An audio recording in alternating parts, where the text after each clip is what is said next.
Hello hi friends, ಈ ದಿನ ನಿಮಗೆ ನಾನು ಹಾಗಲಕಾಯಿ ಫ್ರೈ ಯಾವ ಥರ ಮಾಡೋದು ಅಂತ ಈ ವಿಡಿಯೋದಲ್ಲಿ ತಿಳಿಸ್ಕೊಡ್ತೀನಿ. ಮೊದಲಿಗೆ ಒಂದು ಫ್ಯಾನಲ್ಲಿ 2 ಸ್ಪೂನ್ ಆಯಿಲ್, 1 ಸ್ಪೂನ್ ಸಾಸಿವೆ, 1 ಸ್ಪೂನ್ ಜೀರಿಗೆ, ಕಡಲೆಬೇಳೆ ಹಾಕ್ಕೊಂಡು ಚೆನ್ನಾಗಿ ಫ್ರೈ ಮಾಡ್ಕೊಳ್ಳಿ.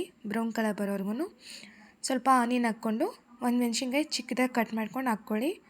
ಈ ಚೆನ್ನಾಗಿ ಫ್ರೈ ಮಾಡಿ ಈ ಥರ. ಅದಾದಮೇಲೆ ಒಂದು ಸ್ವಲ್ಪ ಕರಿಬೇವು ಸೊಪ್ಪು, ಇವಾಗ ನಾವು ಹಚ್ಕೊಂಡು ಟೊಮೊಟೊ ಹಾಕ್ಕೊಳ್ಳಿ. ಒಂದು ಚಿಕ್ಕ ಟೊಮೊಟೊ ಹಾಕ್ಕೊಂಡು ಚೆನ್ನಾಗಿ ಫ್ರೈ ಮಾಡಿ. ಇವಾಗ ಸ್ವಲ್ಪ ಉಪ್ಪು ಹಾಕ್ಕೊಳ್ಳಿ, ಸ್ವಲ್ಪ ಟೇಸ್ಟಿಗೆ. ನಾವಿವಾಗ ಸಪ್ರೇಟಾಗಿ ಒಂದು ಜಾರಲ್ಲಿ ಒಂದು ಸ್ವಲ್ಪ ಕೊಬ್ಬರಿ, ಗಸಗಸೆ, ಒಂದು ಚಕ್ಕೆ, ಒಂದು ಲವಂಗ ಹಾಕ್ಕೊಂಡು ಗ್ರೈಂಡಲ್ಲಿ ಹಾಕ್ಕೊಳ್ಳಿ. ಅದು ಗ್ರೈಂಡ್ ಮಾಡಿಕೊಂಡು ಅದಾದಮೇಲೆ ಒಂದು ಆನಿಯನ್ನು, ಒಂದು ಸ್ವಲ್ಪ ಕೊತ್ತಂಬರಿ, ಸ್ವಲ್ಪ ಬೆಳ್ಳುಳ್ಳಿ ಒಂದು ಬಿಡಿಸ್ಕೊಳ್ಳಿ, ಹಾಕ್ಕೊಂಡು ಚೆನ್ನಾಗಿ ಫ್ರೈ ಮಾಡಿಕೊಳ್ಳಿ. ಇವಾಗ ನಾವು ಫ್ರೈ ಆಗ್ತಿರೋದ್ರಲ್ಲಿ ಹಾಕ್ಕೊಂಡು ಮಿಕ್ಸ್ ಮಾಡ್ಕೊಳ್ಳಿ ಚೆನ್ನಾಗಿ. ನೋಡಿ, ಈ ಥರ ಚೆನ್ನಾಗಿ ಮಿಕ್ಸ್ ಮಾಡಿ.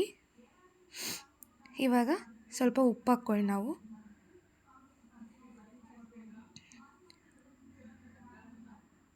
ಇವಾಗ ನಾವು ಸಪ್ರೇಟಾಗಿ ನೀರು ಇಟ್ಕೊಂಡು ಅದರಲ್ಲಿ ಹಾಗಲಕಾಯಿ, ಒಂದು ಸ್ವಲ್ಪ ಹುಣಸೆಹಣ್ಣು ಮತ್ತು ಅರಿಶಿನ, ಸ್ವಲ್ಪ ಬೆಲ್ಲ ಹಾಕ್ಕೊಂಡು ಚೆನ್ನಾಗಿ ಕುದಿಸ್ಕೊಂಡು ಸಪ್ರೇಟಾಗಿ ಇಟ್ಕೊಂಡು ಇವಾಗ ಅದರಲ್ಲಿ ಹಾಕ್ಕೊಳ್ಳಿ. ಇವಾಗ ಚೆನ್ನಾಗಿ ಈ ಥರ ಮಿಕ್ಸ್ ಮಾಡಿ ಫ್ರೈ ಮಾಡಿಕೊಂಡು